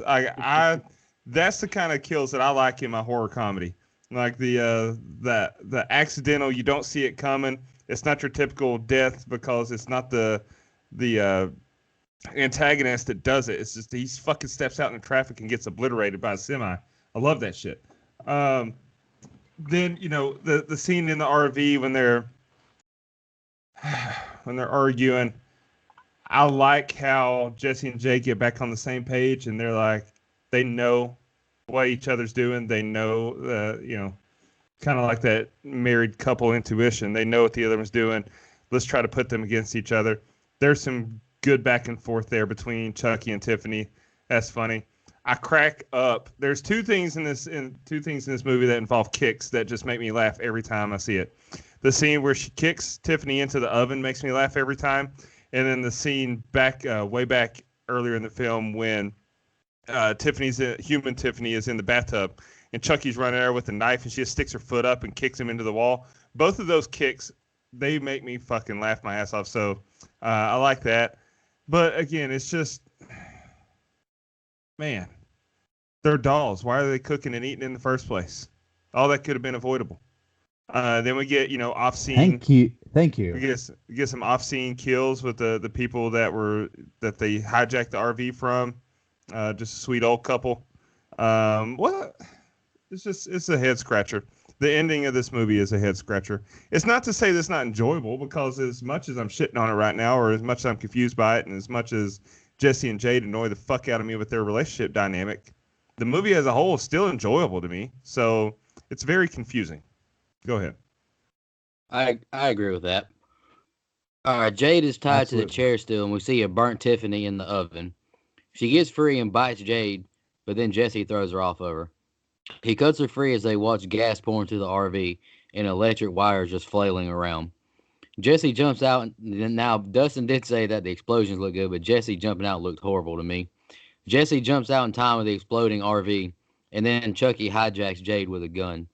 Jesse takes a gun from Tiffany, and he sees Jade running with Chucky, so he grabs Tiffany and follows. Chucky kills the medical examiner digging up his grave. He orders Jade into the grave and open the coffin. He shoots at her to hurry up. We see mice in the skull, and he asks for the amulet. She throws it up to him. Jesse shows up, and the two trade off women. Chucky says, "See you real soon," as she walks away. Tiffany tells Jade she's a lucky girl. Chucky now throws the knife into Jesse's back as he hugs Jade. Jade pulls the knife out and gives it right back to Chucky like an idiot. Chucky takes the other gun and ties the two up and begins to chant. The storms form, and Tiffany hugs his leg and says, "I love you, Chucky. We belong together forever," and to kiss me. They kiss, and she grabs his knife and stabs him in the back and falls over. Tiff says, "We belong dead, and I'll see you in hell." Jay gets free from the ropes and embraces Jesse. Chucky hits Tiff with a shovel, and they duel with shovels now. Chucky gets her to the ground, then stabs her with a knife. Jesse knocks Chucky into the grave with a shovel, and the cop from the news shows up.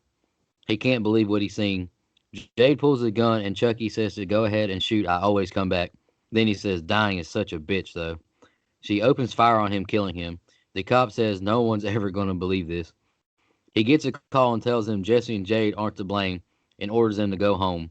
He finds Tiffany's body now and pokes it a few times. He goes to grab her, and she screams in agony. He's shocked, and we see Tiffany give birth and shoot him in the face with blood. And then a baby comes out of the womb and attacks the cop with like his razor-looking teeth. All right, Brian, go ahead. That's the ending.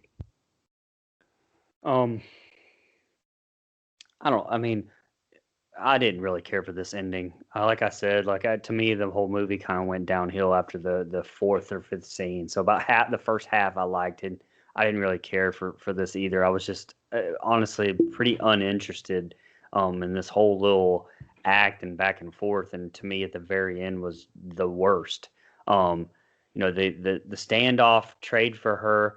I think I would have liked that better, because if you're going to go ahead and go with two dolls, which, like I said, I think Tiffany should have been a human the whole time. But if you're going to go and have two dolls, I think Chucky just should have just left her. I think that would have been more in Chucky's, wheelhouse. But then again, you've had him doing stuff completely out of character the entire time. Like Mike mentioned, just basically emasculating him the whole time, honestly.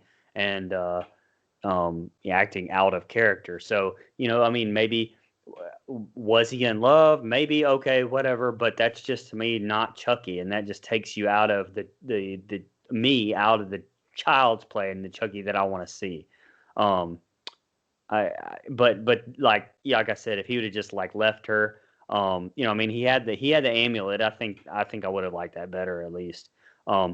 the mice in the skull, I wrote down about how awful I thought that looked, honestly. And I also wrote down how the two doll fighting, like that doesn't work for me, like whatsoever. It looks almost like a lightsaber fight from Star Wars with those two guys going back and forth with those shovels. It was just, it was dumb. And don't even, I mean, come on, like that was enough. That was enough. But then you get the whole birthing scene. You get that sets up, to me, the worst movie in the entire franchise. And like, to me, it just completely gets off the rails. And just the last thing I want to say is, I mean, we can all be honest. Almost all of the great horror franchises that we all love, for the most part, have skewed, and gotten off track, and all have some entries where you're like, what the fuck? Like, this is terrible. But they've all had the excuse of, they've all had different writers, they've all had different hands in the pot, they've all had this or whatever. But if Mancini really had that much control and really wrote every single one of them, like this, I don't understand. Maybe I haven't researched it enough to really understand, but it just doesn't. It's crazy to me to see how this franchise skewed so much, but kind of had the same players, and it's almost like the Sam Raimi Spider-Man trilogy, like going in Spider-Man 3 was just completely like what, or like Indiana Jones 4, where it's just it all has the same players involved, but for some reason they all just didn't give a fuck in that one entry. So anyway, that's kind of where I'm at with the end of this. Yeah, a movie without a really long runtime seemed really long to me here in this set of scenes. I was just kind of ready for this thing to wrap up. And I go, again, I'm nitpicking it apart because that's kind of what we do here. It's still an enjoyable film as far as just like, to throw something on and stuff. But if I'm strictly viewing it as a movie that I want to watch over and over again, this ending really just doesn't do anything for me. Again, a little too much Jade and Jesse. And I know that's kind of the story we're going with, but I don't know. I think them fighting two dolls off is kind of just a little over the top. Burnt Tiffany looks kind of cool. Not gonna lie, I think it looks kind of cool anyway. So there's that. This is the lamest, and I'm pretty sure it was Dead Meat James that mentioned this in his kill count of this, but this is the lamest on-screen death that Chucky's ever had up to this point, anyway. And I honestly, I think it's his lamest one there is. Like, I don't think there's anything cool about it. I hate how much they involve the amulet in this movie, which we talked about. But to see it on the corpse looks so ridiculous. It just doesn't. We know for a fact, as a viewer of the other Child's Play movies, he was not wearing that motherfucker when he died. So that's stupid. It really just kind of bums me out a little bit. Him being too. Now, what I did like from Jesse is the heads-upness to take the ladder out of the grave so Chucky's small ass couldn't climb up. Hey, man, I feel you, Chucky. I'm short, too. I totally get it. I know how it works, man. The deep end of the pool is not our friend, buddy. But, again, a little all over the place. I do like the way this ending is shot. I think it's kind of, it's very fast-paced and frenetic, and it's fun, and again, it keeps with the entire theme of this movie. So, but as a Child's Play movie, the ending is a bummer. And yeah, again, Chucky dies, everyone else moves on, but we know Chucky's coming back. So just kind of a letdown. I like the fact that they did something different. I wish they would have done something even more different with the end. What that is, I don't know. I'm not a screenwriter, but I don't know. The ending leaves a little, Now, the very, very end is where I have the issue. What the flying... Now, if I'm that cop and this doll bleeds on me, I'm getting the fuck out of there. I'm quitting the police force. I'm moving to San Guatanejo. You'll never see my ass again. And that's the truth. Fuck that shit. Also, I kind of like... There's a part of me that likes that's the way it ends. But it leads into such a shitty fifth movie in this franchise that I can't bring myself to give it a thumbs up. That just it leads to one of the worst movies I've ever seen in Seed of Chucky. So a little bit of good, but a little bit more bad here in the last set of scenes. Yeah, I'm gonna keep mine short and sweet. The ending sucks. There's so much. There's so much shit going on with it. Like you get a fucking shovel fight. Like the shovel, the optics of the shovel fight doesn't make sense. Because even if they're strong as shit, the size of the shovel, they would not be able to wield those shovels so freely. Anyway, Chucky and running around in the grave trying to get out is hilarious to me. And then you get a fucking baby doll birth, and then a baby doll attacked. Fuck this ending. I didn't need to see burst blood spray all over the cop's face. The one saving grace, I guess, is that Katherine Heigl, I didn't have to watch her die on screen. We do get a good line, though, at least, when he says, "Go ahead and shoot. I'll be back. I'll always come back." Yeah, but dying is such a bitch. I like that line. And it is true. There's one thing we know about Chucky. He'll always be back. But the ending really, if I'm watching this movie and I'm being honest with myself, I probably just feel like cutting this movie off before we get to this set of scenes. Like it does nothing to make me want to watch it. Like the rest of the movie, I can enjoy it. I can enjoy parts of it. I can watch it. But this ending is just so and then just it's like you said, the next film in the franchise is such dog shit, and it's because of the fucking birth in this. Who knew that Chucky's seed or Chucky's semen, was included when they did the voodoos? They did the wrong curse. I don't think that a doll is supposed to have testicles and ovaries in a uterus, but here we are. Yeah. Whoever, I want to know how many endings they had before they settled on this one. And then whoever said, yeah, let's go with this one. Fuck that person too. Go ahead, Nico. Nico, before you go ahead. I want to say I like the concept of a demon spawn of these two fuckers. Like I kind of like that idea. They just did such a shitty job presenting it. It's just so terrible.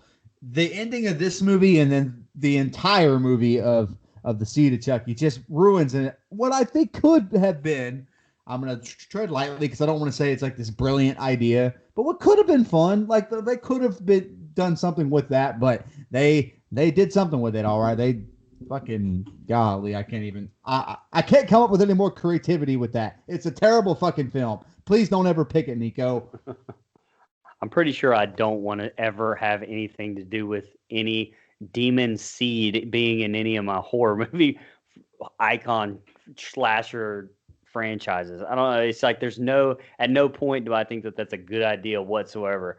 If you told me that Jason was, going to have a demon spawn fucking baby, it's just like, I would think you were talking about some spoof of a horror movie. That's why it's just like, this is way too much in spoof territory for me.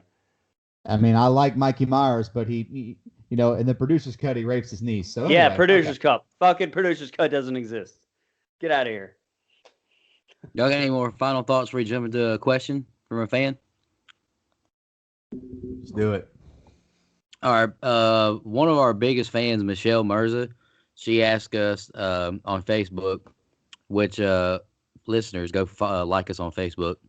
Do you guys think the first Child's Play had a totally different tone compared to all these crazy, funny sequels? Do you think they started off thinking it would go in this direction, or do you think it sort of just happened?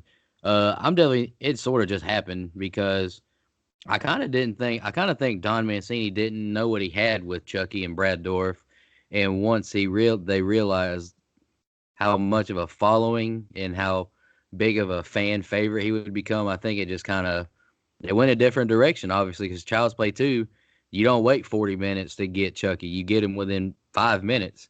And I love Child's Play 2, but yeah, I think it definitely just went in a different tone because of how much of a fan favorite Chucky became quick. Brian, Mike, Dustin, y'all got any comments? I think that it's like, I might go into like almost all the other horror franchises do. Like you get to a point where they're like, they feel like whether they need to or not, that they feel like they have to do something different. And so, you get with Friday the 13th, you get like Roy, or with, Halloween, you get the Thorn like thing. I mean, it's like, I feel like at some point they feel like they've got to go a different route, or Funny Freddy. It's like, and I think that is in hindsight where you can look at these franchises and go, okay, well, that's where it went off hill.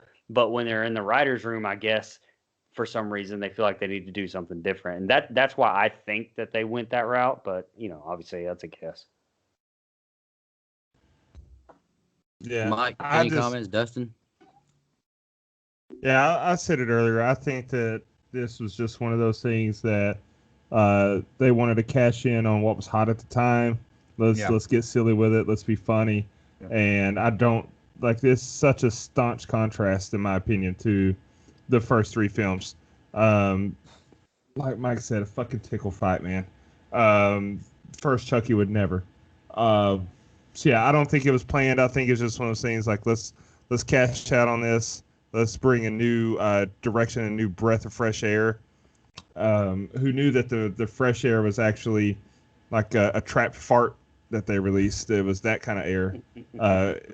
I'm not talking about this film. I'm talking about the direction that it went after this. After this film, yes. Yeah.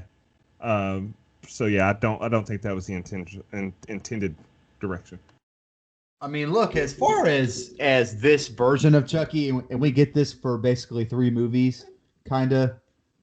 As far as this version of Chucky, this is the best one to me, where he's more funny than anything else. And I do think it was a movie of the times. I think Scream had come out, and, I Know What You Did Last Summer and stuff like that. There was some very meta things going on in this movie, but I think also they took a lot of inspiration from the Nightmare on Elm Street series, because as we talked about on this show, Freddy just gets hokier and hokier and hokier as the franchise goes. And I don't necessarily think Chucky does that, but it's pretty damn close. They're pretty similar as far as that goes. So I think at that point you kind of throw up your hands, like, where do we go from here? What do we do? We literally can't make the same movie for the 4th time. This is the 90s. We have to keep it fresh. We have to keep it modern. And I think they did a pretty good job. I mean, look, I know I kind of spent the last hour and a half nitpicking this movie, but it's still a fun watch for reasons I don't necessarily want in a Child's Play movie, a good one. But it's I definitely think it's just a movie of the times. Oh yeah, and just to piggyback off something Dustin said, Chucky is the perfect character to just do a silly horror movie with. Oh, absolutely. He's hilarious, and but he still has that dark, sadistic side. Let's just jump into some fun facts. Yeah, let's jump into our fun facts real quick. I'll just go first. I only have a few. We've said a lot of them tonight already. The date, these are all from IMDb. The date on Tiffany's newspaper clippings at the beginning of the movie and the date of death on Charles E. Ray's tombstone is 8 November 1988, the release date of the first Child's Play movie. According to Jennifer Tilly, the doll sex scene was all improvised. There is a character in the film named Damien Baylock. In The Omen, 1976, the satanic child is called Damien, while his evil nanny is called Miss Baylock. Wait, hold up. So, again, that goes back to the doll I mean, like, how do you improvise that? They were like, somebody like took 2 of the dolls and just started like, oh, hey, let's see them fuck, and like on the set, oh, that looks good, let's keep it in. That's why I don't understand some of the stuff when it says it's improvised. Like, I guess I'm not real sure what that means, I guess. I'm just guessing, like, on the day of shooting, they just said, hey, why don't we just throw a doll sex scene in there? That's crazy. At around 17 minutes, Chucky twisting his head all the way around in front of Damien is an obvious reference to The Exorcist. Coincidentally, Brad Dourif was in The Exorcist 3 as a Gemini killer who also makes a reference to Child's Play in that movie. The scene in which Tiffany is electrocuted in the bathtub was originally written as Maggie's death in the original Child's Play. And Dustin's already touched on this about Damien. The character was actually written for Marilyn Manson. That's the only fun facts I got. Go ahead, whoever's got some. The only one I got, I'll be honest with you, if you said it, I missed it. But the only other one that I've got that we haven't said already was that Julia Stiles actually got the part of Jade. She got the role, but later dropped out to play a role in 10 Things I Hate About You. I think it worked out for everyone involved. Yes. I'd rather watch 10 Things I Hate About You. It's great, bro. Anyway, sorry. Hey, don't look at me like that. Yeah, so I have the budget and gross. Here we go. They made Bride of Chucky for $25 million, and this movie grossed $50.7 million. So made its money back and then double. So, I mean, not bad. Enough to kind of lift the franchise up. But I believe, was this the last theatrical release, or was that Seed? It was this one. Oh, No, was Seed it? was. I thought it was this one. Okay. Wow. Well, that makes sense. That makes a lot of sense. Yeah. Oh. All right. Let's jump into our favorite part of the episode: rating, favorite kill, and least favorite kill. I'm just gonna go first tonight. I'll go ahead and get mine out of the way. Favorite kill, I kind of back and forth on this one because I think there's, like Mike said, there's several good kills, but I know this isn't Brian's favorite, but I chose Damien. I just love the, Chucky ripping his lip ring out, and I just like the scene, like where he reveals himself, the head twist. I like that. I could have very easily. I wrote Warren Kincaid down first, but I changed my mind. I'm kind of torn. My least favorite, I went with the gunshot kill to the evidence guy at the grave. Excuse me. The rating, I've already said a lot of this stuff. The movie's nostalgic to me. I was scared of Chucky. Nitro and seeing him on the commercials terrified me. I wrote it has continuity issues for the first for sure, and it has some very, very mad characters with Jesse, Jade, and David, but it's not a deal breaker to me. I love the Child's Play franchise. I really enjoy. I know it's kind of a inconsistency with me, but I enjoy seeing the nods to the other franchises in this movie, such as the mask, the weapons, the head spin, the Hellraiser kill, blah blah blah. I like them. I think Brad Dourif and Jennifer Tilly were phenomenal together and got several good laughs from this and great kills.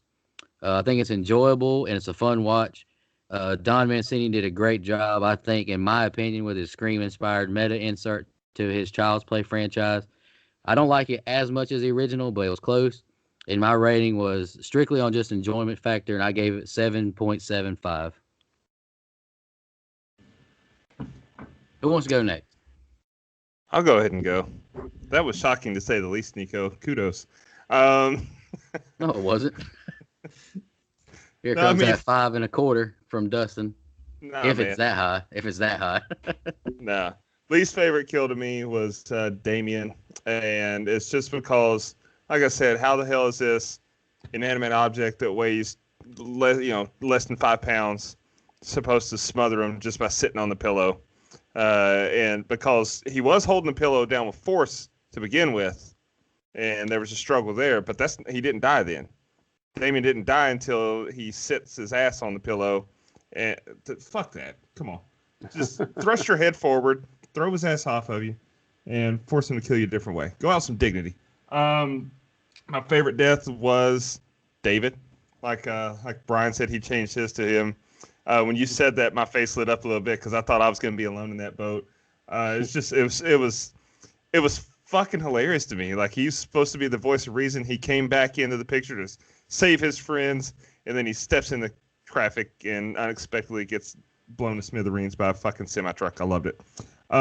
This movie, like you guys said, or like I said earlier, I enjoy the movie. Do I think it's a very good movie? No, but I enjoy it. It keeps my attention, and it's quirky enough. There's some quips in it that I really appreciate enough to make me want to watch it again. Up until the last, I don't know, 7 minutes or so. But yeah, I don't hate the movie at all.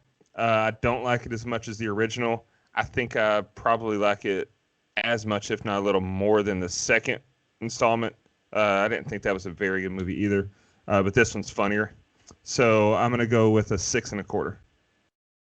And before anybody goes next, I was just going to say, like the original, I think this movie's ending is god awful too. I don't like it either. And the grave scene, I definitely don't like it. But I don't think the first one had a very good ending either. No. It just drug on and on and on. Yeah.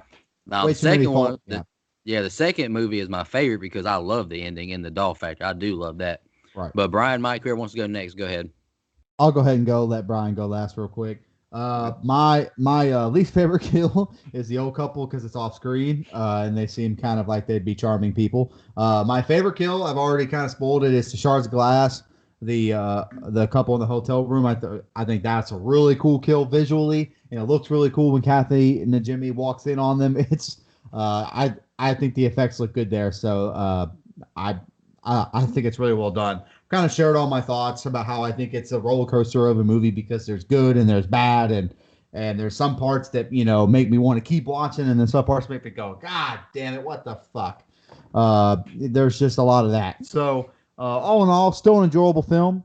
Definitely, probably I would say it's my second favorite of this franchise. I think there's one that could give it a run for its money, but I'm gonna wait till we rank them. But this sits somewhere around second and third. All that being said, I gave this a 6.75. Okay. First of all, I want to say, admittedly, I've actually become more of a fan of this franchise, like as a whole, besides Fuck You, Seed, and Cult. But since we've reviewed the films here, and while I was reviewing this one, it didn't change my overall place for it in the franchise rankings. But it did definitely kick my score up some for it. I enjoyed it a little bit more than I have, in the past. Actually, I enjoyed it a lot more in the past than, I don't hate this movie anymore. It's sometimes fun, entertaining. Like I said, it's a shame to me though, because of what I felt like it should have been. And there was a really good movie that it could have been out there. Instead it became like a setup to not only the worst film in this franchise, but it's right up there with the second Rob Zombie Halloween for me, which is, when I say right up there, I mean, pretty low overall. But I actually probably compare my whole flip-flop on this, not really so much a flip-flop, but a kind of change, I guess, to Nico's, how he boosted Jason Goes to Hell up a touch a little bit more than he used to think of that movie, which is probably a pretty good comparison for me. But because before this review, I would have set this thing at probably like a 3.5.